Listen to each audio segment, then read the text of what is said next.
Hello, I'm Dan Costa of PC Magazine, and as promised, we are here with the CEO of Ford, Mark Fields, who had a major announcement this morning, many major announcements. We're going to dig into it right now.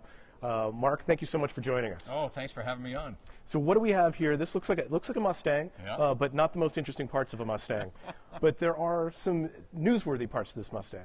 Yeah, well, this is our instrument panel for the Mustang, and we used this morning to do a demo of some of the things that we're doing with a partnership with Amazon in terms of integrating our vehicles into home smart devices. And we're using this to be able to have consumers be able to interact through their Amazon Echo and Alexa, be able to communicate from the home to the car, to maybe start it in the morning, etc., or from the car to the home. For example, as you're going home, you can open up the garage door, turn the porch lights on. It's really around looking at the growth of these smart devices and saying, how can we, empower customers and give them a level of convenience that they get nowhere else? That's really, Amazon, you can see they're positioning themselves in Alexa as like the voice-activated digital home assistant. Yeah. So anything you want to do, you're going to be able to have a voice command to do that for you. You just want to tie the car into that. What are some of the other applications that are going to be that you could see the Echo enabling? Well, that's what we're going to learn. That's why this partnership is so exciting to us, because we expect, working with Amazon, that by sometime this year we'll be able to offer this product to our customers. And it's like anything else. As soon as you start experimenting and start using it, new ideas pop up on how it can be used to help make your life easier, and we want to be part of that. One of the things a lot of people were looking for in the press conference today was the announcement of some grand alliance with Google, some kind of partnership. You have a deep relationship with the company, but maybe you could just explain a little bit, in addition to connected cars, automated driving, how are Ford and Google working together? Well, there's been lots of speculation. Listen, we talk to a lot of different companies. We work with a lot of different companies and around different elements of what we call our Ford Smart Mobility Strategy. And I think you can appreciate, for competitive reasons, we keep those conversations private, so we're really not going to comment on the speculation that was out there. In terms of the platforms and cars as platforms and the in-car systems, you had some major news just a little while ago. Toyota is going to be incorporating Smart Device Link into their vehicles. That is, they'll also support probably CarPlay and Android Auto, but the ability to incorporate what by many people say is a Ford technology that you opened up to the entire industry, that seems like a huge win. Well, it's a huge win. We think it's a huge win for consumers, for Toyota, for the industry.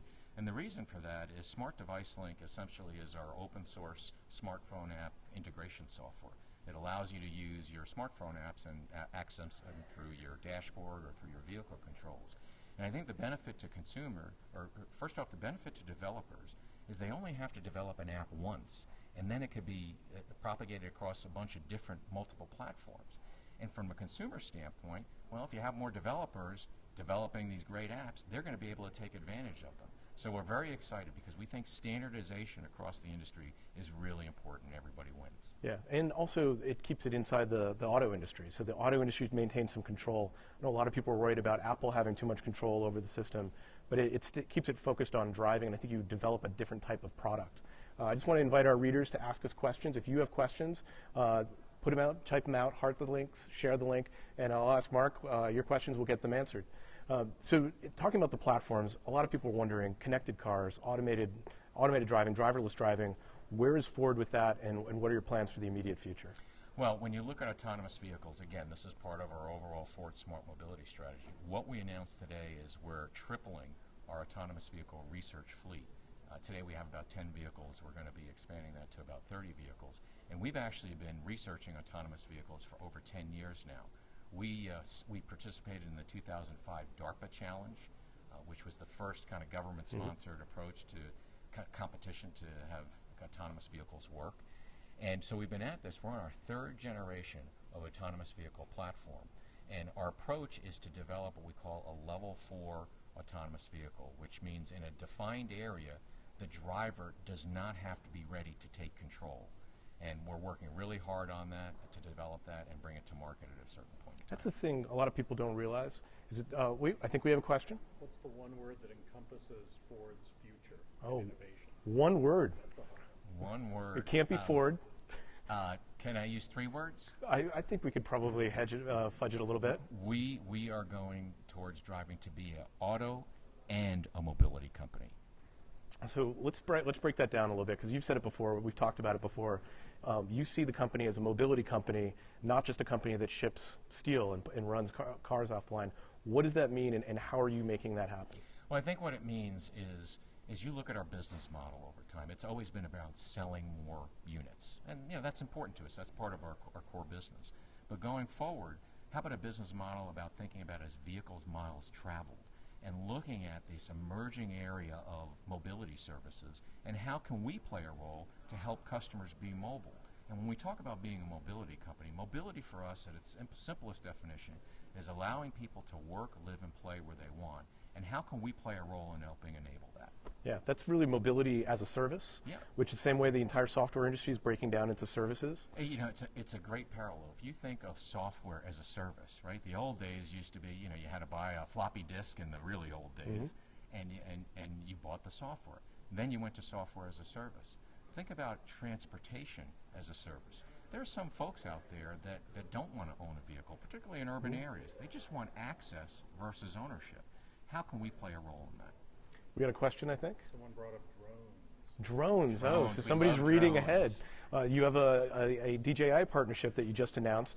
Obviously, our audience loves drones. What have you got in store for us there? Because you wouldn't think there'd be a partnership there ordinarily. And this is the beauty about thinking as a mobility company and being an innovative company, which is really challenging customer and questioning tradition. And what we're doing, this is part of our data and analytics part of our Ford Smart Mobility strategy. We're working with DJI, who are the leader in professional drones, professional grade drones, and we're setting out a developer challenge. We're working with the UN, and the UN goes into a lot of natural disaster areas. And think about a UN worker that drives their F-150 into a natural disaster area. They can launch the drone that does kind of the thermal mapping and just kind of does the reconnaissance of what's going on. Think about they can launch it from the bed of their pickup truck through, not their smartphone, but they can do it actually through their touch screen in their truck. The drone does its mapping. The driver can drive to a different area of the natural disaster area. The drone, because it's linked to the GPS in the truck, will be able to land back into the bed. And what that will do, hopefully, is allow them to get emergency services to the natural disaster area there quicker. There's also other applications. Think about agriculture, farmers. Think about construction. Think about things like bridge inspection, where people are actually using their F-150s every day and more using drones. How can we integrate the two to make people more productive and more satisfied in terms of their jobs? It seems like that's almost a theme that we've seen with Ford over the last, 18 months or so, that as you're adapting to the other products on the market, where if the echo of successful product, it's got a big audience, that could one potential gateway into the digital home, you want to figure out an automotive angle for that. Drones, huge sensation, a lot of consumer interest. You want to make sure it works with your vehicles as a platform. It sounds like you're almost going category by category and trying to figure out what's the role for a vehicle manufacturer. Exactly, and again, this comes back to every company has to have its why.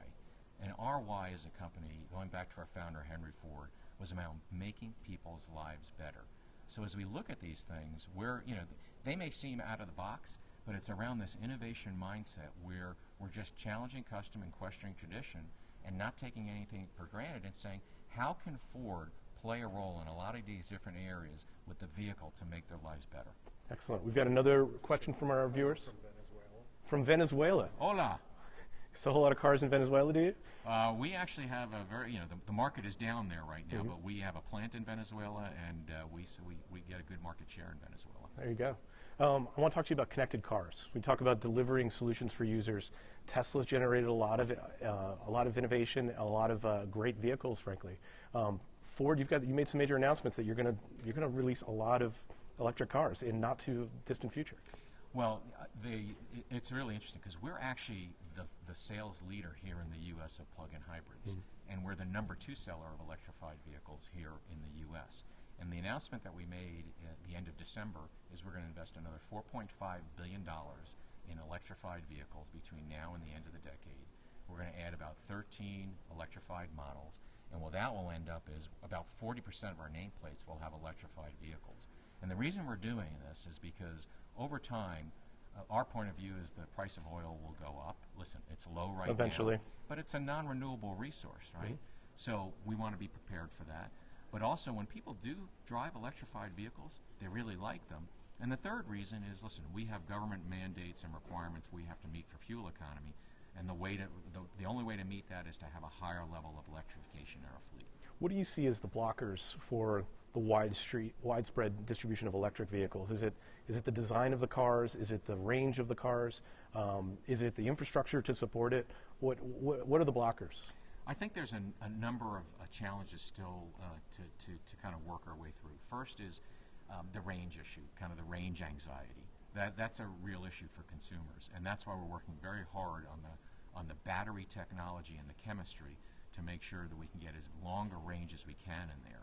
I think second is also just the comfort with the technology. I mean, it's new for a lot of folks. I mean, folks have been driving internal combustion engines for over 100 years, so making them feel more comfortable around that.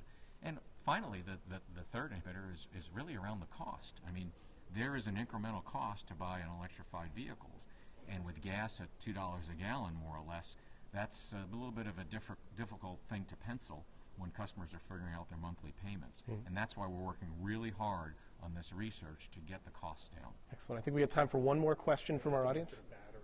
The battery, which you covered as The battery mentioned. You anticipated that question without even seeing it. Well done, sir. Thank you so much for taking the time to talk to us. This has been PCMag here at CES 2014 with the CEO of Ford. Thanks for joining us.